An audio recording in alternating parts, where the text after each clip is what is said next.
अपनी पत्नी रागिनी, पिता रामलाल और बेटे गौरव के साथ एक किराए के घर में रहता था। वो पेशे से एक मिस्त्री था और जैसे तैसे अपनी जीविका चला रहा था। पापा, मेरी फीस जमा होनी है। हाँ हाँ, ये लो बेटा। पापा, ये कम है। आप भूल गए क्या? मैंने आपको बताया तो था कि इस साल फीस बढ़ गई है। अच्छा, हाँ हाँ, पर चल, तू इतना ही ले जा बेटा। अभी इतना ही है। मैं तेरी मैडम से बाद में बात कर लूंगा। अच्छा, ज्यादा परेशान ना हो, आ जाओ, खाना खाओ। अरे नहीं नहीं, परेशान नहीं हो रहा हूँ। बस ये सोच रहा हूँ कि खर्चे बहुत बढ़ रहे हैं। हाँ, ये तो है। मैं भी कुछ काम शुरू करूं? नहीं नहीं, उसकी जरूरत नहीं है, मैं संभाल लूंगा। तभी अचानक उसके पिता बुरी तरह खांसने लगे। अरे अरे, क्या हुआ पिताजी, क्या हुआ?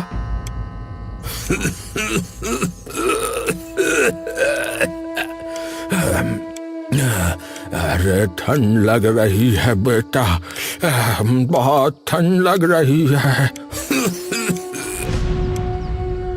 रागिनी, एक और रजाई लेकर आओ, जाओ जल्दी से।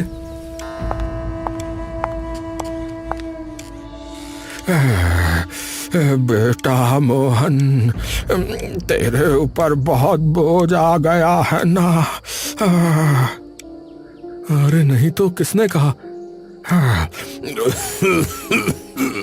अरे बेटा, बूढ़ा जरूर हूँ, लेकिन कान अभी भी काम कर रहे हैं, सब जानता हूँ।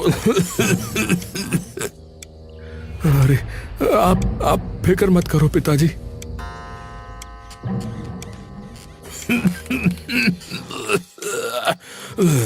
वो तो भला हो हमारे मकान मालिक प्रकाश लाल का। मैं यहाँ 40 साल से रह रहा हूँ, तब से उन्होंने किराया नहीं बढ़ाया। आज भी वही वो 100 रुपए लेते हैं। अरे बहुत भले आदमी हैं। हाँ, ये तो सही बात है, लेकिन अब आप ज्यादा मत बोलो, आराम करो, क्योंकि आपको बहुत खांसी भी आ रही है।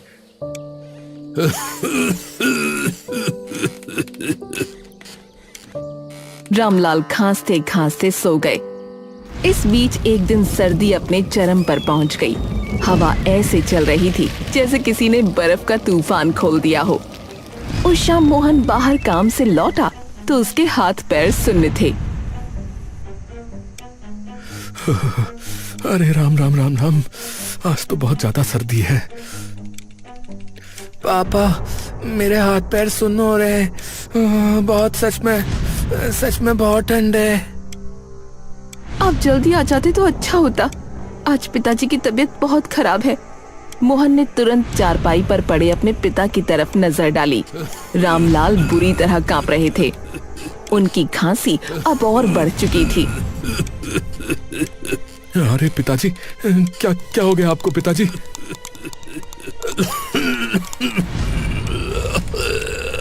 अरे बेटा, आज की ठंड मेरा दम निकाल रही है बेटा। मैंने 2 रजाइयां और ओढ़ा दी, पर इनका बदन फिर भी जल रहा है और ठंड भी लग रही है। मोहन के चेहरे पर डर उतर आया। वो समझ गया था कि ये सिर्फ साधारण ठंड नहीं है। मैं डॉक्टर को बुलाता हूँ, नहीं तो कुछ गड़बड़ हो जाएगी। वो बाहर भागा और डॉक्टर को बुला कर लाया। देखिए, ये हालत अच्छी नहीं है। इनको हाइपोथर्मिया हो गया है। इनको अभी तुरंत अस्पताल ले जाइए। डॉक्टर साहब, पैसे तो... देखिए, पैसे बाद में सोचिए, अभी इन्हें ले जाना जरूरी है, वरना देर हो जाएगी। जितना है उतना उठाकर दे देते हैं, पर चलिए, इन्हें बचाना है। मोहन ने पिता को शॉल में लपेटा, कंधों पर उठाया और दरवाजे की ओर बढ़ा, लेकिन तभी रामलाल का शरीर अचानक ढीला पड़ गया। पिताजी पिताजी पिताजी पिताजी बोलिए, पिताजी पिताजी पिताजी। दादू दादू।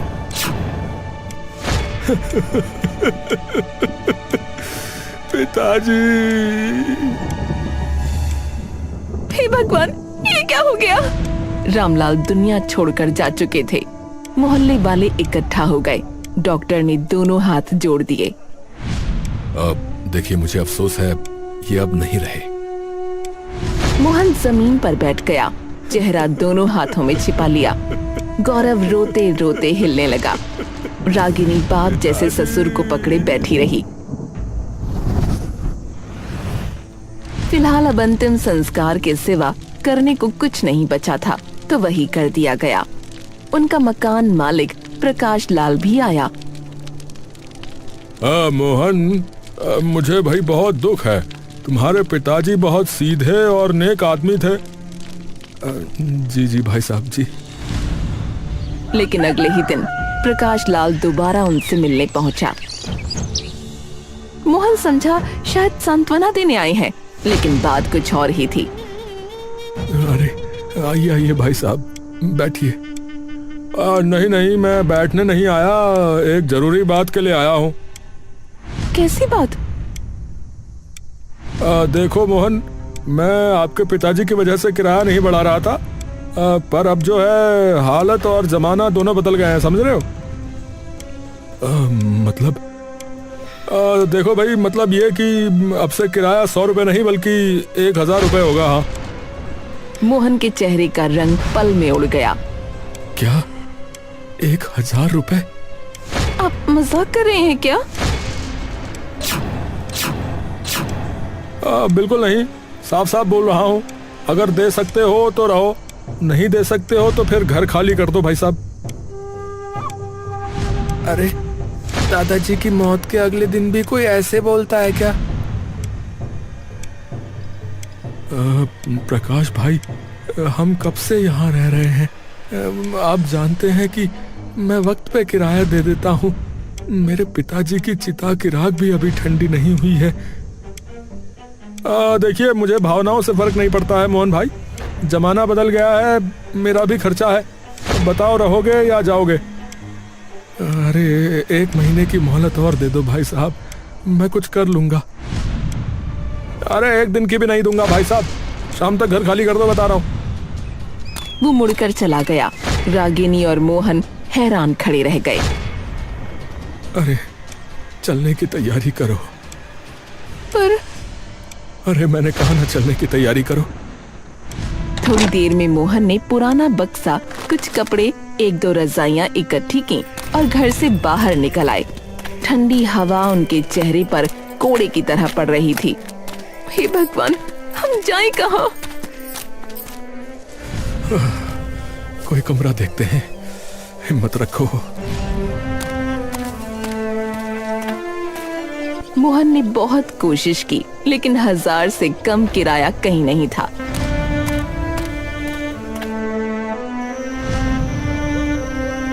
मोहन निराश होकर फुटपाथ के किनारे बैठ गया और तीनों ने एक रजाई में खुद को ढक लिया। वो रात बहुत ठंडी थी, हवा बदन काट रही थी। रजाई में घुसकर भी पूरा परिवार कांप रहा था। कहीं हम लोग ठंड से मर न जाएं। जैसे तैसे रात कटी और सुबह सुबह की धूप जैसे किसी ने जीवन दान दे दिया हो। पापा, हम ऐसे नहीं रह सकते, कुछ कीजिए ना पापा। हाँ मोहन, कम से कम एक झोपड़ी ही बना लो।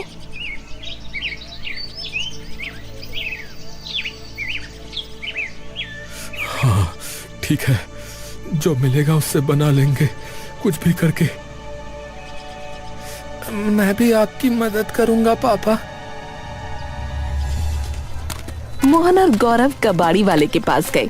किसी से बोरी मिली, किसी से फटी टाट, किसी ने पुराने भूसे की बोरी दे दी। फिर दोनों मैदान की तरफ आए।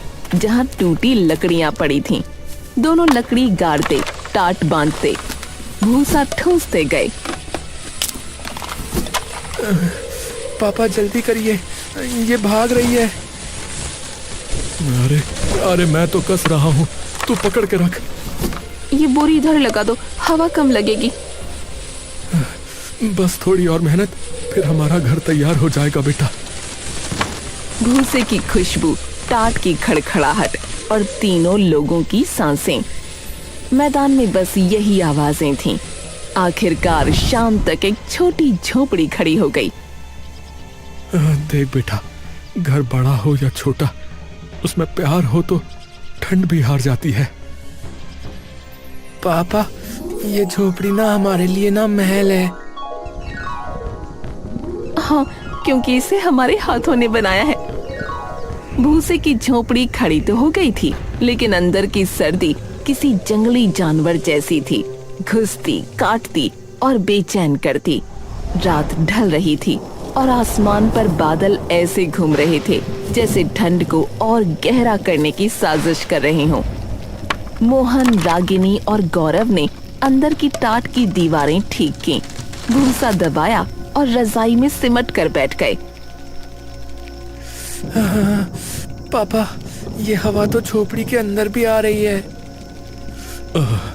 मैं देखता हूँ बेटा, तू रजाई कसकर ओढ़ ले बेटा।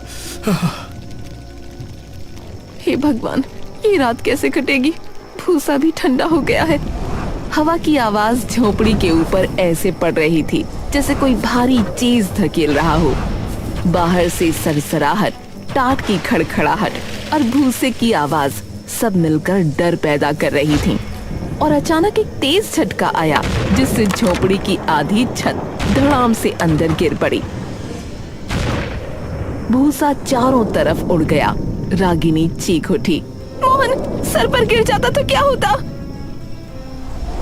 पापा, पापा जल्दी ठीक करो, ठंड लग रही है बहुत। मोहन बिना एक सेकंड गंवाए बाहर भागा। हवा काट रही थी, हाथ तुरंत सुन्न हो गए, पर वो लकड़ी को संभालने लगा। हे हवा, जरा तो रुक जा, जरा मुझे अपनी छत को ठीक करने दे। मैं पकड़ती हूँ, आप भाग भाग के टाट नहीं बांध पाएंगे। पापा, पापा मैं भी पकड़ूंगा। तीनों उस रात एक सैनिक टुकड़ी की तरह सर्दी से लड़ रहे थे। मोहन ऊपर लकड़ी टिकाता, गौरव नीचे से पकड़ता, रागिनी टाट दबाकर भूसा भरती जा रही थी। कसकर पकड़, कसकर, नहीं तो फिर गिर जाएगी। पापा, पापा मेरी उंगलियां जम रही हैं। बेटा सहले, सहले बेटा, ये छत हमें बचाने के लिए ही है। 2 घंटे की मशक्कत के बाद झोपड़ी फिर खड़ी हो गई। अगली सुबह धूप निकली तो कुछ आराम मिला। रागिनी ने बोरी हटाकर थोड़ा धूप अंदर आने दी। मैं काम पर जा रहा हूँ। जल्दी आना, यहाँ मुझे डर लग रहा है। मैं जलाने के लिए मैदान से लकड़ी ले आऊंगा। शाम को मोहन काम से वापस लौट रहा था। आसमान बिल्कुल धुंधला था, हवा बर्फ सी ठंडी थी। तभी उसे सड़क किनारे एक बूढ़ी औरत बैठी दिखी। वो कांप रही थी, आंखों से आंसू बह रहे थे। अम्मा, क्या हुआ? क्यों रो रही हो ऐसे? मेरा बेटा मुझे यहाँ बिठा कर गया है, बोला कि अभी आता हूँ, पर लौटा ही नहीं। मोहन ने सामने देखा, ऊपर एक बोर्ड लगा था जिस पर वृद्धाश्रम लिखा हुआ था। उसे सब समझ आ गया। अम्मा, वो आपको यहाँ छोड़कर चला गया है, अब नहीं आएगा। नहीं नहीं, ऐसा नहीं हो सकता। मेरा बेटा मुझे नहीं छोड़ सकता। वो तो कह रहा था चल माँ घुमा लाता हूँ। अम्मा, रात होने वाली है और देखो ना, ठंड बहुत है। मैं यहाँ से नहीं जाऊंगी, मेरा बेटा आएगा, जरूर आएगा। अरे लेकिन मेरा बेटा मुझे वृद्धाश्रम में कैसे छोड़ सकता है? नहीं, वो आएगा। अम्मा जिद पर अड़ी थीं। हाथ पैर कांप रहे थे, आंखों से आंसू बह रहे थे, चेहरा ठंड से नीला पड़ रहा था। मोहन के मन में अपने पिता की ठंड से हुई मौत का दर्द जाग गया। अम्मा सुनिए, आप मेरी माँ जैसी हो। अगर आप यहीं बैठी रहीं तो ठंड आपको आप एक काम कीजिए, आप मेरे साथ चलिए। बेटे, तुम सच में ले जाओगे मुझे? हाँ, चलिए, रात और ठंडी हो जाएगी। रात तक मोहन अम्मा को लेकर झोपड़ी में पहुंचा और सब बताया। अरे राम राम, इतनी ठंड में कैसे छोड़ दिया किसी ने इन्हें? दादी जी, आप यहाँ बैठिए। रात तेज हो चुकी थी, तापमान गिर रहा था। झोपड़ी के अंदर भाप की तरह ठंडी सांसें दिख रही थीं। अम्मा की हालत बिगड़ने लगी। बेटा, बहुत ठंड लग रही है। ओ भगवान, मोहन कुछ कीजिए ना, इनकी तबीयत बिगड़ रही है। मोहन भागकर डॉक्टर को लाया। देखिए, ये जगह इनके लिए ठीक नहीं है। इतनी ठंड बूढ़े शरीर को और नुकसान करती है। तो अब क्या करूं डॉक्टर साहब? देखिए, इन्हें जो गर्मी चाहिए थी वो अब अस्पताल में ही मिलेगी। देखिए, इन्हें जो गर्मी चाहिए वो अब अस्पताल में ही मिलेगी। अम्मा धीरे धीरे सुस्त पड़ने लगी। उधर सुबह वृद्धाश्रम में एक लड़का पहुंचा। कल रात यहाँ एक बूढ़ी औरत आई थी क्या? नहीं बेटा, हमने तो किसी को नहीं देखा। अरे, ऐसे कैसे हो सकता है? सीसीटीवी दिखाओ। उन्होंने बाहर का सीसीटीवी चलवाया।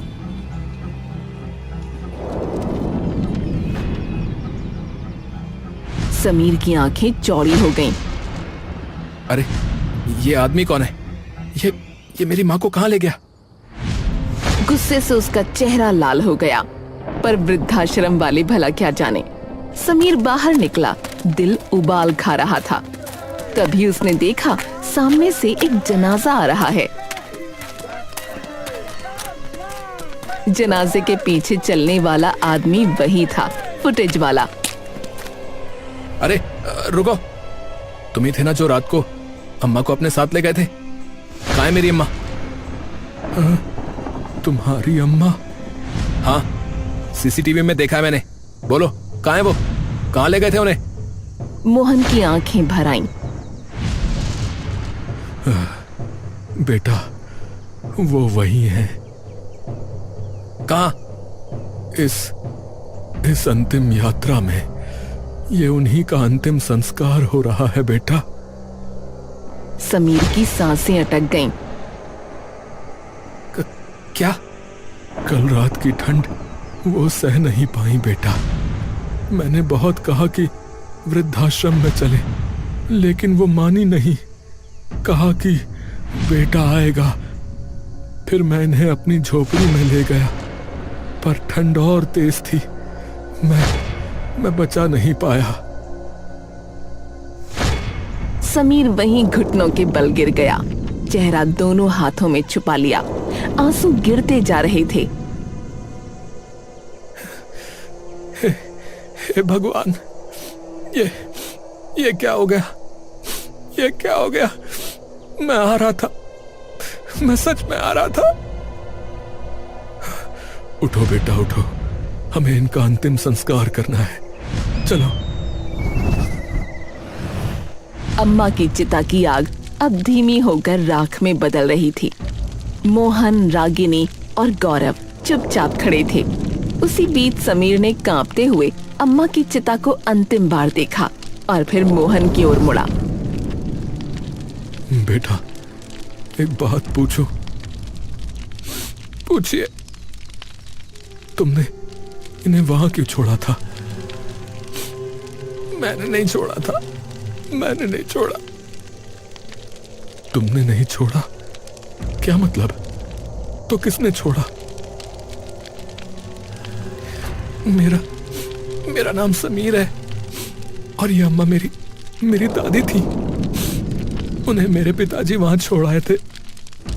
मोहन, रागिनी और गौरव भौचक्के रह गए।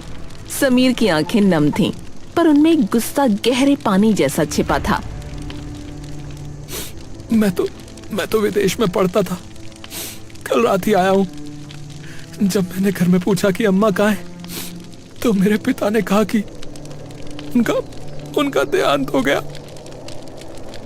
लेकिन उनका तो हाँ, वहां कोई अंतिम संस्कार का निशान, कोई मेहमान या रिश्तेदार, कुछ भी नहीं था। तभी मुझे शक हुआ और मैं उनसे उलझ पड़ा। फिर उनके मुंह से निकला कि बुढ़िया बोझ बन गई थी, उसे वृद्धाश्रम छोड़ा है। हे भगवान, कोई ऐसा कैसे कर सकता है? हमारे मकान मालिक ने हमें घर से निकाला तो हम उसे निर्दयी समझ रहे थे, पर जो अपनी माँ को घर से निकाल दे, उससे ज्यादा निर्दयी कौन हो सकता है? आपने मेरी दादी को बचाने की कोशिश की। आपके पास कुछ नहीं था, फिर भी आपने अपना सब कुछ दिया। इसका बदला मैं कभी नहीं चुका सकता। आइए आप मेरे साथ चलिए। मैं आपको रहने की जगह दूंगा। लेकिन लेकिन कुछ नहीं। चलिए। समीर उन्हें लेकर चला। सब सोच रहे थे कहीं कोई नई जगह होगी, कोई बड़ा घर, कोई कमरा, लेकिन वो उन्हें वहीं ले गया, उसी घर के सामने, उसी दरवाजे पर जहाँ से मोहन और उसका परिवार बेइज्जत करके बाहर निकाले गए थे। मोहन ठिठक गया। बेटा ये तो क्या हुआ? आप लोग रुक क्यों गए? तभी अंदर से गुस्से से प्रकाश लाल बाहर आया। अरे तुम लोग वापस क्यों आ गए भाई? मैंने तो वो वाक्य पूरा करता इससे पहले समीर उसके सामने खड़ा हो गया। उसकी आंखों में तूफान था। आपकी हिम्मत कैसे हुई? मेरी दादी को घर से निकालने की आपकी हिम्मत कैसे हुई है? आपको शर्म नहीं आई क्या? आपको शर्म नहीं आई आपको? अरे मैं तो उन्हें लेने गया था। उन्होंने झूठ पे झूठ बोला जा रहा है। ये वो मर चुकी है और उनका अंतिम संस्कार मैंने किया है अभी। आप खुश हो ना? बहुत बहुत बधाई हो आपको। प्रकाश लाल एक बहुत ही नीच इंसान था। उसके अगले शब्द और भी गिरे हुए थे। अरे वो सब छोड़ो, ये बताओ ये लोग यहाँ क्यों आए वापस? मैंने तो इन्हें निकाल दिया था। आपने इन्हें क्यों निकाला? क्यों निकाला आपने इन्हें? हाँ, क्योंकि चुप! अब मुझे कुछ नहीं सुनना है। ये घर मेरे नाम है। शायद आपको याद नहीं है, ये लोग यहीं रहेंगे और आप निकलेंगे अभी और इसी वक्त। अरे तू अपने बाप को घर से निकालेगा? है? बाप को घर से निकालेगा? जब आप अपनी माँ को घर से निकाल सकते हैं तो मैं भी अपने बाप को घर से निकाल सकता हूं, समझे?